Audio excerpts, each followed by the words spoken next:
Hello, guys. Welcome back. So, though as expected, the Indiana Fever did not lose Sophie Cunningham in the expansion situation, and that is honestly one of the biggest takeaways here. They did not lose Sophie, and that matters a lot more than people might initially realize. There was always a possibility that she could be taken, or that Indiana might risk losing her, depending on how the protection list worked, but it looks like the Fever made sure that didn't happen. From what people have been saying, it sounds like the Fever did not protect Michaela Timpson, and that decision has raised a few eyebrows. But at the same time, protecting Sophie over Timpson probably makes sense when you look at the roster and the timeline the team is trying to operate on. When you think about it in hindsight, the decision feels a lot more logical. Hindsight is always 20/20, but if you're the Fever and you're looking at your current roster and the pieces you already have, keeping someone like Sophie Cunningham around becomes pretty important. She fits into what they're trying to build and brings experience and toughness to the roster. And when you start looking at the other moves that were made in the expansion draft, some of them were honestly surprising. I still cannot believe that Christy Wallace ended up getting taken, even though it was something that had been predicted as a possibility. It felt unlikely at first, but when you really look at the situation, it was definitely within the range of outcomes. The expansion teams are clearly trying to build competitive rosters right away. If you look at what the Chicago Sky have been doing in recent years, they've shown that teams in this league are not afraid to put things together quickly and try to win. And when you look at the roster being built by the Toronto Tempo, there are people who genuinely believe they could become competitive faster than expected. That's the nature of expansion drafts in the WNBA. Sometimes teams end up with a surprisingly strong group of players simply because other teams can't protect everyone. Still, the biggest positive outcome for the Fever is that Sophie Cunningham stayed. That alone is a win for them. There was always a chance that she could have been taken, especially when you consider how unrestricted free agents can factor into these drafts. If a team thinks they can sign a player or convince them to join, they might take a chance. But ultimately, that didn't happen here. For example, someone like Bridget Carlton being selected raised a lot of questions. She's a solid player, but she's not on the same level as someone like Marina Mabrey. That's just the reality of the situation. Mabrey has proven herself as a much more impactful offensive player in the league. So when Carlton was taken, people started wondering if there were other motivations behind the pick. Was it purely about roster fit? Was it about availability? Or was it something else entirely? Those are the kinds of questions that naturally come up during expansion drafts because the strategy isn't always obvious from the outside. Another funny moment from all of this came from the Fever's thank you post to Chloe Bibby. If you saw the graphic they posted, it was pretty clear that the image had been photoshopped. She was basically shown wearing an Indiana Fever jersey, even though the original picture looked like it came from a different uniform. Anyone who has seen those AI-generated jersey swaps could immediately recognize what it looked like. It reminded people of similar edits floating around online, including ones involving Kate Martin.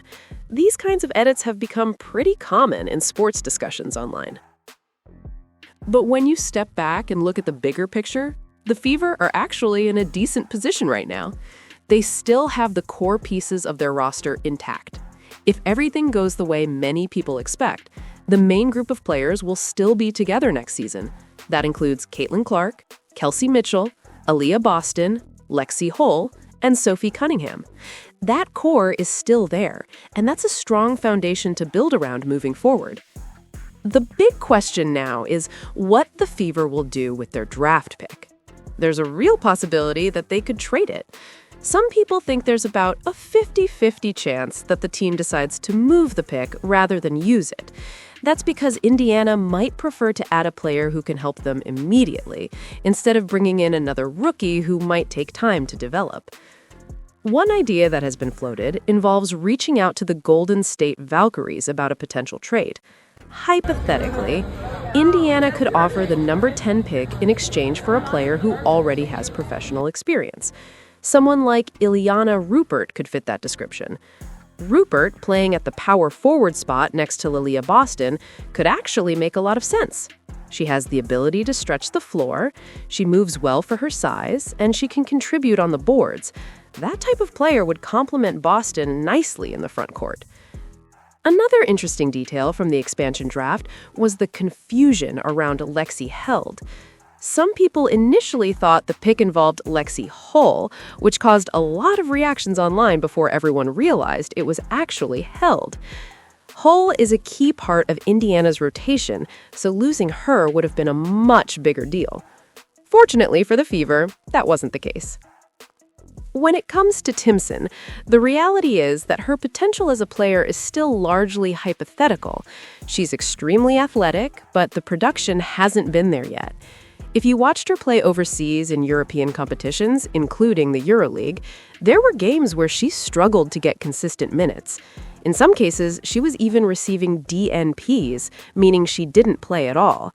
That's never a great sign for a player who is still trying to prove themselves. Meanwhile, Bibi has shown that she can at least contribute right now. That's why some people believe she might already be a better player at the moment than Timpson, even if Timpson has more athletic upside. Those are the kinds of evaluations teams have to make when deciding who to protect and who to leave available. There were also a few other surprising decisions around the league. For example, the Los Angeles Sparks choosing not to protect Julie Allemand raised some eyebrows. Instead, they protected Azura Stevens, even though there's a possibility that Stevens could leave in free agency. That kind of decision can be risky because you might end up losing a player for nothing. Another case involved Ray Burrell, who ended up being protected instead. These are the kinds of strategic choices that teams have to make during expansion periods, and sometimes they look questionable from the outside. At the end of the day, though, the main takeaway for Indiana is simple. They kept their core together. The Fever didn't lose Sophie Cunningham, and they didn't lose any of their major contributors. Considering how unpredictable expansion drafts can be, that's a pretty good outcome. If the team does decide to run it back with the same group next season, they could be in a strong position. With Caitlin Clark continuing to develop, Aaliyah Boston anchoring the front court, and experienced players like Kelsey Mitchell and Sophie Cunningham around them, Indiana has a foundation that could continue improving. And that's why the outcome of this draft is actually ideal for the Fever. They avoided losing a key piece, they still have flexibility with their draft pick, and they can move forward with the same core that they were already building around. For Indiana fans, that's probably the best possible scenario coming out of an expansion draft. Don't forget, like and subscribe.